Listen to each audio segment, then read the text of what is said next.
el trabajo principal era el desarrollo de un robot con una idea principal de asistencia social, porque es una temática o es una línea de investigación que está hoy en día bastante en auge y se está trabajando muchísimo.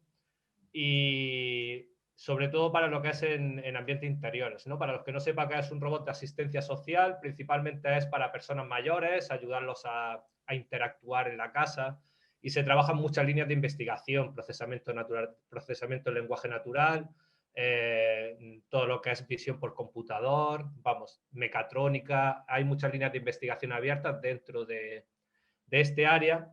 Y la que vamos a tocar aquí, en este caso, es un enfoque de visión por computador, que es una de las áreas principales y que se trabajó en esa primera parte del proyecto, ¿vale? Más que nada lo que es cómo hacer que el robot pueda identificar determinadas partes de una casa, por decirlo de alguna manera. Ahora vamos a verlo en detalle. Vamos a ver qué es un background, en este caso, qué parte de visión por computador es la que se investigó en el grupo, cuál es el desafío y luego también un poco el pipeline de trabajo que se realizó con su red neuronal o con su arquitectura de red neuronal, y finalmente cuál es el equipo y cómo es el robot, ¿no? Lo que es el prototipo de robot. Bueno, viendo un poco lo que es el background, como he comentado, se va a hablar un poco de lo que es la visión por computador. En este caso, lo que se trabajó principalmente es el área de segmentación semántica. Para los que no conozcan un poco este área, por ejemplo, cuando tengo una clase, no es identificar objetos, sino lo que es perfilar de la manera más exacta ese tipo de objetos que están en un determinado ambiente de interior. Por ejemplo, esto es lo que analizaría una red neuronal o lo que analizaría la visión del robot. Y esto es como sería lo óptimo, ¿no? Bien perfilado todos los perfiles y que todo esté bien estructurado.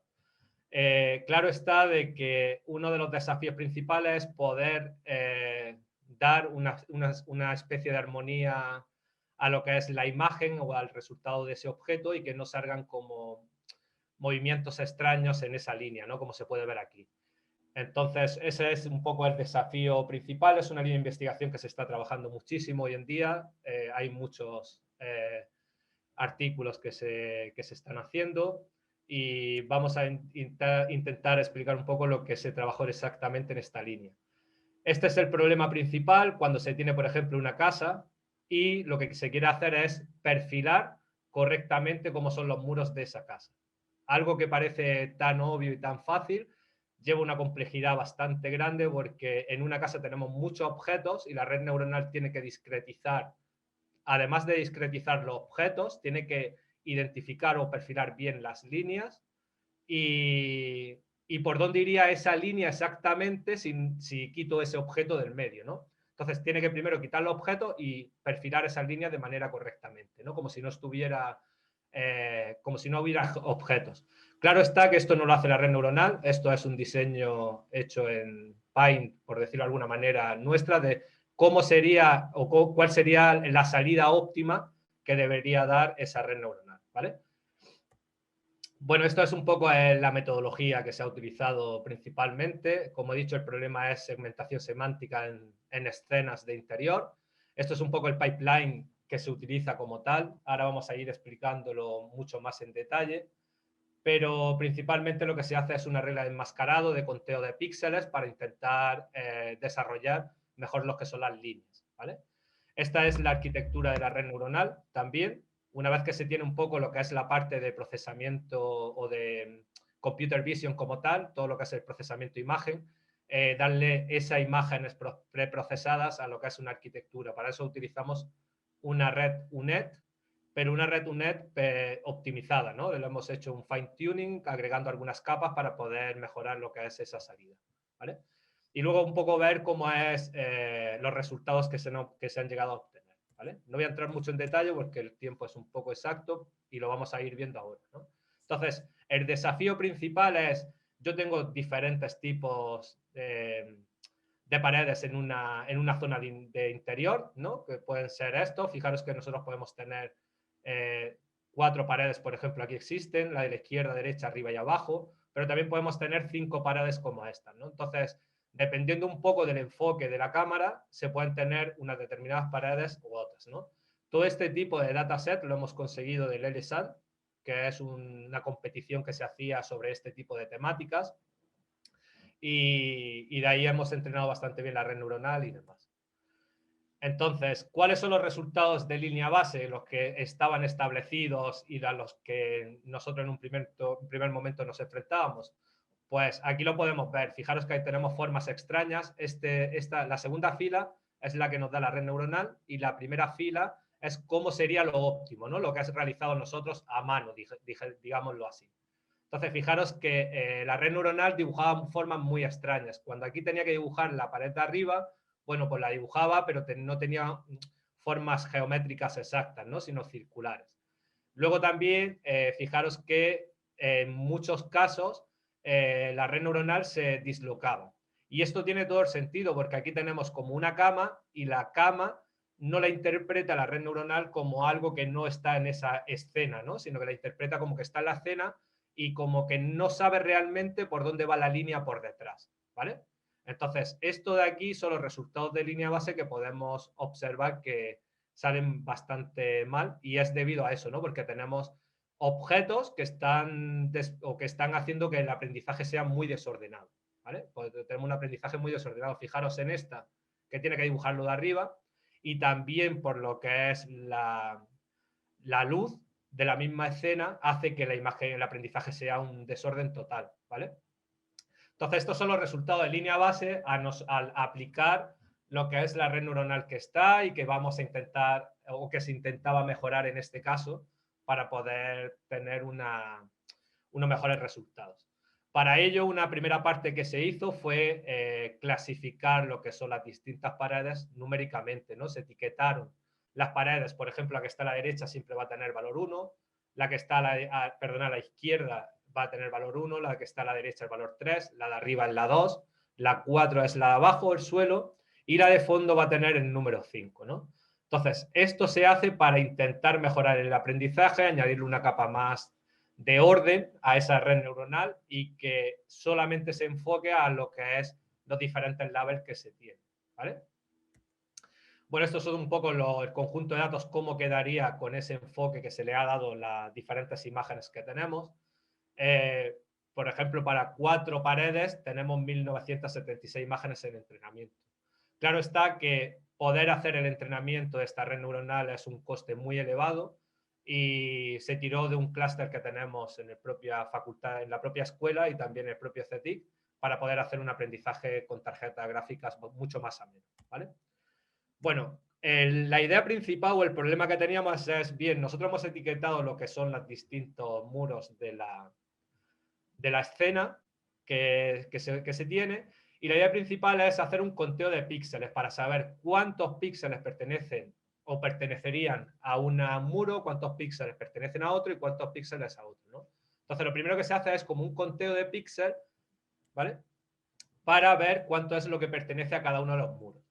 Lo siguiente que se hace es crear reglas de enmascarado, es decir, nosotros tenemos como una base de aprendizaje con un conteo de píxeles por cada uno de los muros, y lo que se hace es una regla de enmascarado añadiendo en una capa más en nuestra red neuronal esas reglas como metadatos, ¿no? Lo que hemos añadido es una capa de metadatos, básicamente de lo que hace es un conteo de píxeles y un enmascarado. De manera de que, por ejemplo, nosotros tenemos dos posibilidades, en este caso, ejemplo muy sencillo, ¿no? Una máscara 1 y una máscara 2, ¿no? Entonces, lo que evaluamos es el error que puede tener al elegir una máscara 1 y el error que puede tener hacer o utilizar una máscara 2. Esto es para la clasificación del muro 1, ¿vale? Para la etiqueta 1, que es del muro este de aquí, el de la izquierda, pues podemos ver de que, bueno, pues nos da para la máscara 1 cuántos píxeles tendría y la máscara 2. La cuestión es que finalmente nosotros tenemos como unos porcentajes de error de elegir una máscara u otra máscara. De manera que podemos ver de que la máscara 1 tiene un error inducido. Si yo elijo el 1, tiene un error de 0,4, un 40% de error, un 5% de error para la clasificación del muro 3 y un 10% de error para la clasificación del muro 4. Sin embargo, la máscara 2 o tiene un error del 3%, del 1% y el 4% respectivamente. De manera de que el error más pequeño o menor error que tenemos es elegir nuestra máscara 2 como la que se asemeja a la máscara 1 para la representación de esa imagen, ¿vale? Entonces, con esto lo que queremos hacer es de dar la importancia que tiene o de ver la importancia que tiene de añadir metadatos en una red neuronal. Esto también cuenta, por ejemplo, se trabaja ahora mucho para ver si las personas tienen COVID o neumonía en los pulmones o también para lo que es en el cáncer, y muchas veces se envían las redes neuronales con una base de aprendizaje, pero no se hace como un conteo de píxeles para poder perfilar perfectamente lo que es el entorno afectado, ¿no? Que está en el interior, por poner un ejemplo. Pues no, entonces la que gana es nuestra máscara 2, ¿no? Claro está que yo aquí he puesto un ejemplo de 2, pero recordad que nosotros tenemos miles de imágenes las cuales que analizar, ¿vale? Bueno, pues los primeros resultados, partiendo de esa línea base que vamos a obtener, lo primero era crear nuestra red neuronal. Esta es la arquitectura. No vamos a entrar en detalles de cómo es este tipo de arquitectura, pero tenemos dos fases, la upsampling con las convoluciones, ¿vale? Para reducirla y sacar el mapa de características exacto, y luego la de downsampling, ¿vale? Con sus concatenaciones para perfilar de nuestra imagen real, darla a una imagen donde solamente me aparezcan los muros inducidos que están en ella, ¿vale? De manera correcta. Fijaros que esta tiene una puerta y también da muchos problemas cuando tienen puertas.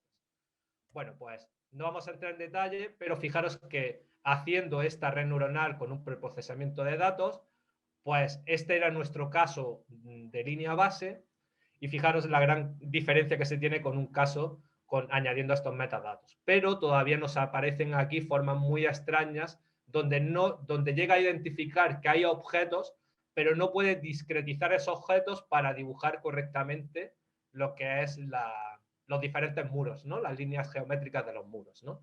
Y de hecho, uno de los problemas principales los tenemos con la pared del fondo, donde cuando tenemos imágenes con una escena o con una luz muy, muy allegada, fijaros que no la dibuja bien. Entonces, este canal 4 es donde tenemos un gran problema, aparte de las formas extrañas que están haciendo en vez de geométricas. Bueno, pues esto llega con una optimización de la UNED, donde se hace un refinamiento por complemento, donde yo tengo contado las capas de las primeras paredes, de las 4 primeras, y para la quinta resto el total que me queda. Como yo la imagen la he reducido a 200 por 200 píxeles, pues lo que hago es un refinamiento por complemento. Resto las píxeles totales menos los píxeles que he representado para dibujar esa última capa de final. Y si nos fijamos, al hacer ese refinamiento por complemento de dibujar esa última capa del final, lo que hacía ya nuestra red neuronal era aprender muy bien lo que eran las formas geométricas.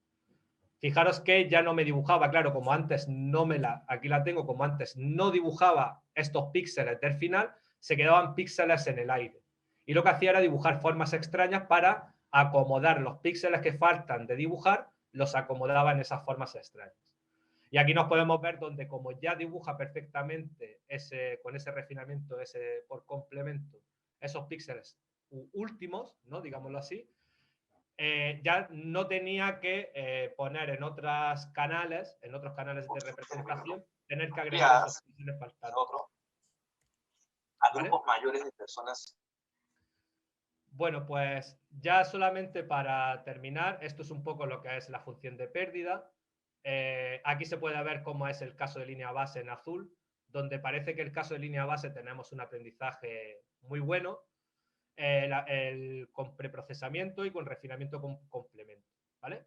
Pero lo que se ve aquí es un overfitting en toda regla, donde podemos ver conforme llegamos a la época 40, se nos dispara ese error, y de hecho tiene un punto de aprendizaje que es en la época 25, 27, y a partir de ahí se dispara ese error y es un overfitting bastante inducido.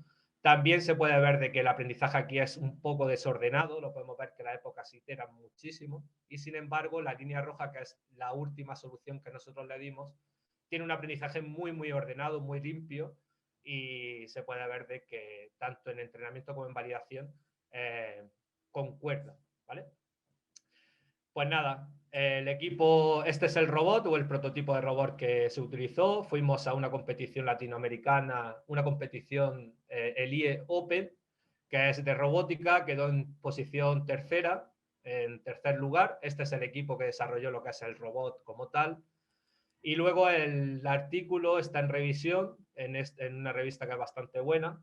Y Luis Vázquez es el que ha desarrollado principalmente este trabajo. De hecho, es su tesis, es hacer esto.